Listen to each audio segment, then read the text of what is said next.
अस्सलाम वालेकुम व्यूअर्स, मैं कोनैन आपकी होस्ट और आज हमारा शो एक बार फिर से आप देख रहे हैं और आज मेरे साथ एक ऐसी पर्सनैलिटी मौजूद है जो आप सबके फेवरेट है और हमारे एएनपी सिंध के अवामी नेशनल पार्टी के जनरल सेक्रेटरी जनाब बशीर जान साहब मौजूद हैं। वालेकुम अस्सलाम, कैसे हैं सर आप? ठीक, आप और कैसा चल रहा है सब कुछ? पॉलिटिक्स में जंगें हो रही हैं, धमाके हो रहे हैं, इन सब चीजों में ये तो आप शुरू करें, आप बताएं। क्या पॉलिटिशियन सुकून से आराम से नहीं, पॉलिटिशियन हम तो सियासी प्रोग्राम करते हैं। हम तो जब होस्ट को देखते हैं तो वो हमसे मुखालिफ हस्ब इख्तिलाफ से ज्यादा वो लड़ता है। तो मैं भी पहली दफा देख रहा हूँ कि ऐसे प्रोग्राम में बैठा हूँ जो मेजबान हंस रही है।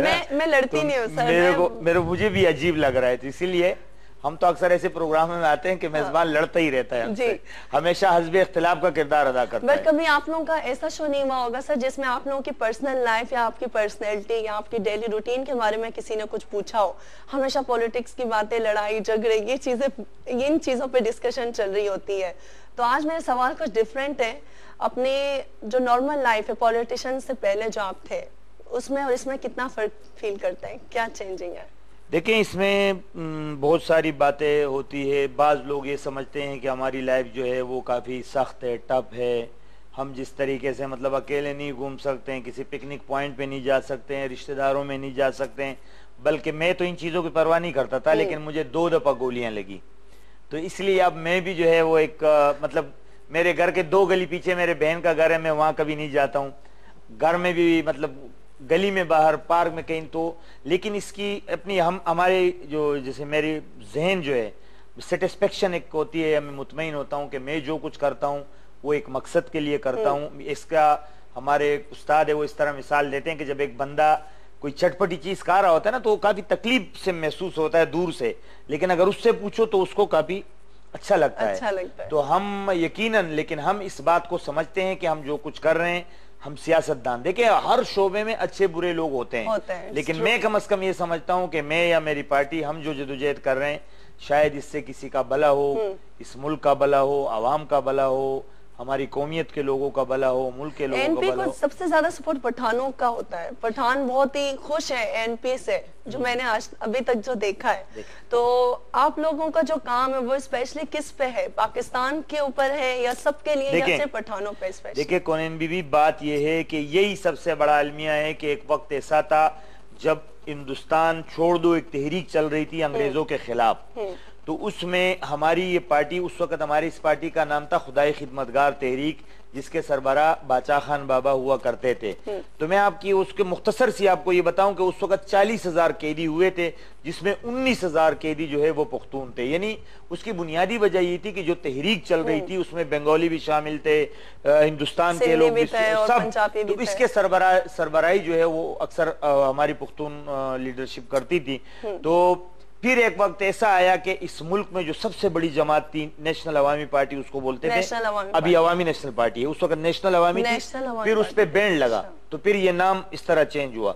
उसमें बलूचिस्तान के तमाम लीडर्स, अताउल्ला मेंगल, खैर बख्श मरी, गौस बख्श बिजंजो, अकबर बुक्टी साहब, इस तरह सिंध के हमारे जो इतने, रसूल बख्श पलेजो साहब, हाकिम अली जरदारी, महमूदुल हक उस्मानी, आबिद जुबैरी, इस तरह पंजाब के लीडरान, ये तमाम लोग एक इकट्ठे पार्टी में थे। और वो पार्टी ऐसी थी कि वो इस मुल्क पर जब भी कोई जाबिर, कोई जबरदस्ती कब्जा करता था या कोई जुल्म करता था, मिलजुल कर वो एक तहरीक चलाते थे।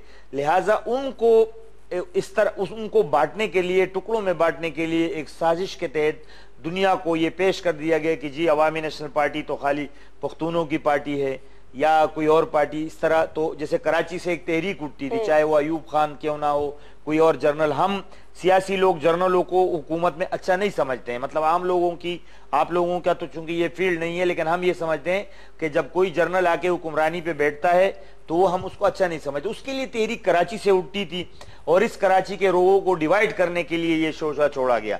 बाकी अवामी नेशनल पार्टी आप तमाम लोगों के लिए, आपको भी दावत देता हूँ, क्या है हम पार्टी में, और सियासत भी एक फील्ड है अच्छी, वो हाँ, सियासत एक अच्छी डिफरेंट लाइफ है। एक पॉलिटिशियन की जो लाइफ होती है, जो सियासतदान की लाइफ होती है, खैर हमारी लाइफ तो बहुत अच्छी है, ग्लैमरस वाली लाइफ है, पीछे और ये वो शूट्स।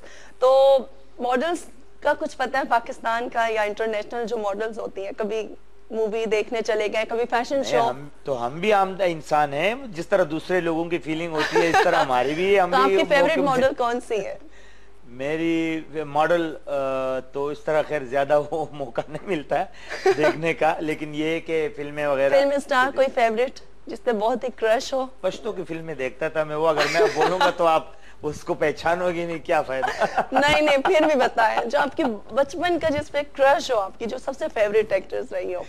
देखिए मैं तो ज्यादा मौका फिल्म के लिए वक्त चाहिए कि 3 घंटे बैठ कर। बट सर जवानी में तो कभी आप अपने टीन एज में या कभी चाइल्डहुड में? मैं चाइल्डहुड में तो मैट्रिक के बाद ही सियासत में आए हैं। और अगर मैं आपको बताऊं कि हमने अपनी सारी जो टीन एजेस या जो भी लाइफ होती है वो हमने सियासत के नजर कर दी, तो हाँ, नहीं। स्टूडेंट्स के वक्त से है। और मैं ये समझता हूँ कि काफी कुछ सीखा भी। देखिए सियासत में अगर कोई बंदा ये चाहता है कि मैं अच्छी सियासत करूं, मैं सीखूं, तो इसमें अनलिमिटेड जितना आप सीखना चाहती है वो सीखने के लिए भी है, अच्छी लाइफ भी है, खिदमत भी है। लेकिन अगर कोई इसको सही तरीके से नहीं गुजारता तो उसकी मर्जी, वो बदनाम। और हमें ये बड़ा अफसोस है कि इस वक्त हमारे मुल्क में ये बदनाम तरीन शोबा है सियासत। लेकिन हमारी जदोजहद यही है कि हम इस शोबे को जब तक एक मकाम नहीं देंगे, मेरे ख्याल से मीडिया ने सियासतदानों को ज्यादा लाइक दिखा दिया है कि बहुत नेगेटिव चीजें दिखा के अब आवाम समझ रही होती है हर सियासतदान एक जैसा है। बट मीडिया का अपना ऐसा भी है, लेकिन मीडिया खुद अभी वो उर्दू में उसको क्या कह सकते हैं, अभी नौखेज है, अभी टीनेज है ना, टीनेज में भी नहीं पहुंची है ना, बचपना है इनमें अभी। तो अभी तो मीडिया को 5-6 साल हुए। मीडिया एक अहम रोल अदा कर सकता है माशरे की दुरुस्तगी के लिए, माशरे की अच्छाई के लिए। लेकिन चूंकि हमारे यहाँ मीडिया भी अभी नौखेज है, अभी मीडिया को भी इतना वक्त मिच्योर नहीं हुआ। अभी मीडिया जो है वो ठीक है, हमें कोई गिले शिकवे जरूर है, लेकिन मीडिया अपना एक किरदार अदा कर रहा है और यकीनन वो अपनी बेहतरी की नियत से कर रहे हैं इंशाल्लाह। उम्मीद है कि मीडिया आगे चलकर। अच्छा बशीर जान साहब, कोई पहला क्रश बताएं। क्या मतलब? कोई पहली लड़की जिससे देख के प्यार हो गया हो, किस एज में था? देखे कौन है बताएं, शेयर करें। आज देखे ना पॉलिटिक्स की बातें, ना लड़ाई, ना झगड़े, ना टेबल तोड़ना। आज आपकी पर्सनल लाइफ के बारे में मुझे कुछ जानना है और लोग भी जानना चाहते हैं। हम देहाती से लोग सब बड़े बैकवर्ड लोग हैं। बिना तस्वीर दिखाए शादी हो गई हमारे, बिना तस्वीर। हाँ, लेकिन फिर क्या हुआ ऐसा? लेकिन बात तो सुने ना कि माँ ने जो बोल दिया वो बोल दिया। फिर उनके साथ अगर हमने रेजिस्ट किया तो माँ ने बोला कि चलो फिर अपनी मर्जी से दूसरी कर लेना। वही हुआ, यस वही हुआ कि तो दूसरी शादी अपनी मर्जी से। और वो फर्स्ट क्रश था, वाह। तो दोनों एक घर में है और दोनों खुश है। कोई माशाल्लाह, काफी बड़ी बात है। और उसके अलावा कभी किसी देख को ये ख्याल आता है कि अब तीसरी शादी भी कर लूं? नहीं, अभी तो टाइम ही नहीं मिलता सोचने का। क्या स्कूल के जमाने में शरारत करते थे?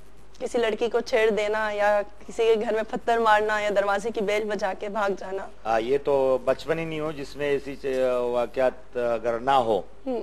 बड़े बड़े वाकयात है। मैं एक वाकया अक्सर कोट करता हूँ। वो मैं कराची में, मेरे कजन है कुरैश नाम है उसका, बड़े शरारती है। तो मैं उनके घर में था, तो हम रात को निकले, बाहर जाके लड़कों से लड़ पड़े।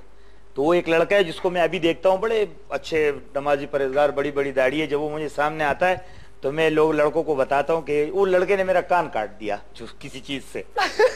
अब रात को घर पे बताया भी नहीं, रात भर वो मेरे चाचा का लड़का इस पे पाउडर लगाता रहा और हम घर में भी नहीं बता सकते थे। तो ऐसी शरारतें तो होती है। जो भी सही मतलब ये कि अगर कोई बच्चा शरारत ना करे, कोई जवान लड़ाई ना करे तो अच्छा नहीं लगता। हमारे पश्तो में कहते हैं कि बच्चों की शरारतें, नौजवानों की लड़ाइयाँ और बड़ों बूढ़ों की राजीनामे करना ये अच्छी निशानी है। बट अक्सर मैंने देखा पठान जो कौम है वो हमेशा से लोगों का एक माइंड रहा है कि वो बहुत ही लड़ाकू, बहुत ही तेज, बहुत ही सख्त और बहुत ही बहादुर होते हैं। It's true? देखिए मैं आपको एक बात बताऊं कि दौरे कदीम में 100 years, 200 years गो, उस वक्त यकीनन जब इस दुनिया में जंग, इस दुनिया में हुक्मरानी के लिए ताकत की जरूरत होती थी, बहादुरी की जरूरत होती थी, लाशों की जरूरत होती थी, तो उस वक्त जो है पठान यकीनन हम इस जब चाहते थे। मैं आपको एक वाकया सुना, मतलब एक वो कोट करूं, हमारे कोर्स की किताबों में भी है, BA के में है शायद, कि जब शाह वलीउल्लाह हिंदुस्तान में थे, तो जब उन पे तकलीफ हुई तो उन्होंने अफगानिस्तान में अहमद शाह अब्दाली को ख़त लिखा कि अगर तुमने आकर मेरी मदद नहीं की तो यहाँ इस्लाम को ख़तरा होगा। तो यहाँ से फोर्स गई और वहाँ मराठे, हिंदुओं में कौम है मराठे बोलते हैं उसको, जो बहुत लड़ाकू होते हैं और वो अपने टांगों के साथ बड़े वजन बांधते हैं जब वो जंग लड़ने उतरते थे ताकि ये भागे नहीं अपने फौजियों के साथ। तो लड़कर वहां पर इस्लाम की उन्होंने मदद की और दिल्ली तक पहुंच गए, मतलब वो तख्त तक, हम तख्त बोलते हैं ना जो अब दारुल खिलाफा कहते हैं, या जो भी वहां तक पहुंचे। फिर खाली उन्होंने अपनी किताब में एक शेर लिखते हैं वो कि द दिल्ली तक हेरउन चिरा पयाद शी दलरी गुने पुख्तनख्वा अगर सरुना, यानी मैं दिल्ली के इस तख्त को भूल जाता हूं जब मुझे अपने पहाड़ याद आते हैं। तो हम इस दुनिया में रोल करते थे शौकिया।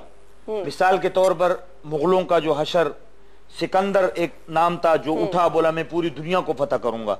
वो सिकंदर आजम 21 साल की उम्र में उस पर पागलपन का दौरा पड़ा और वो जब चला तो उसने 4 साल में जितने ममालिक फतह किए थे उसकी तादाद थी 54। लेकिन वो जब पुख्तूनों के यहाँ पहुंचा तो उसको 6 साल लगे और यहाँ पर जख्मी होके वो गया। इस तरह बरतानिया जब निकला पूरी दुनिया को फतह करने के लिए तो बरतानिया को भी हमने मलाकरण के एक पहाड़ी है जब वहां रोका तो चर्चिल नहीं, चर्चिल बाद में जो अमेरिका का सदर बना, ये चर्चिल उस वक्त लेफ्टिनेंट था, कैप्टन था। तो चर्चिल की एक बुक है लेटर्स, अब चर्चिल उसको चर्चिल के खतूत के नाम से भी है उर्दू में।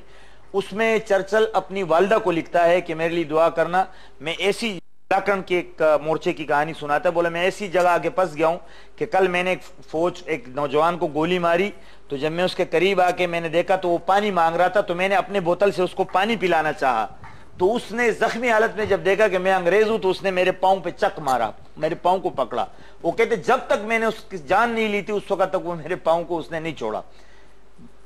कोनेन बीबी, मसला ये है कि जिस वक्त जंग झगड़े या लड़ाई या हुक्मरानी ताकत के जरिए थी तो हम इस दुनिया में रोल करते थे, हुक्मरानी करते। मौजूदा दौर में चूंकि टेक्निकल दौर हो गया है, एजुकेशन का दौर हो गया है, तो हम थोड़े से पसमानदा रह गए। इस वक्त हमारी जदोजहद, हमसे मुराद अवामी नेशनल पार्टी की जदोजहद एक तरफ है और पुख्तूनों में ऐसे अनासिर मौजूद है जो पुख्तूनों को दोबारा पसमानदगी की तरफ ले जाना चाहते हैं और हम उसका मुकाबला कर रहे हैं। हम ये मुकाबला किस लिए कर रहे हैं? अपनी जात के लिए नहीं, पूरी दुनिया की अमन के लिए, पूरी पाकिस्तान को बचाने के लिए और पूरे इंसानियत को बचाने के लिए हम उन दहशतगर्दों का मुकाबला अवामी नेशनल पार्टी की हैसियत से कर रहे हैं। आप सबका फर्ज बनता है कि आप हमारा साथ दें। बिल्कुल, हम सब आपके साथ हैं।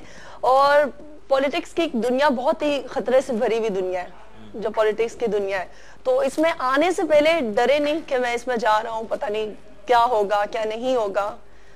बहुत ही मुश्किल सफर था या नहीं? बात यह है कि मैंने आपको कहा कि जैसे दूसरे मुल्कों में हम जाते हैं, कहीं बाहर जाते हैं या किससे मिलते हैं तो वहाँ बड़ी इज्जत होती है जब हमें कोई तारुफ कराते हैं, हमारा कोई दोस्त रिश्तेदार के ये पॉलिटिशियन है मेरा रिश्ता। लेकिन पाकिस्तान में बदकिस्मती से कोई किसी को नहीं बता सकता कि ये सियासतदान है, इसलिए कि यहाँ पर सियासतदान का इमेज क्या है। जब आप किसी के बारे में बोलोगे यह सियासतदान है तो फौरन आपके जहन में ये आ जाएगा कि ये जमीनें कब्जा करने वाला होगा, ये बत्ते वाला होगा, ये अगवा करने वाला होगा, ये तमाम बुराइयां इसमें। लेकिन इसका मकसद ये नहीं। देखें एक बात मैं आपके लिए, वो कहते हैं ना तालाब में एक मछली नहीं, वो नहीं, तो सारे नहीं होती। मकसद मेरा कहने का बशीर जान साहब एक छोटा सा ब्रेक लेते हैं, ब्रेक के बाद इस बात को कंटिन्यू रखते हैं।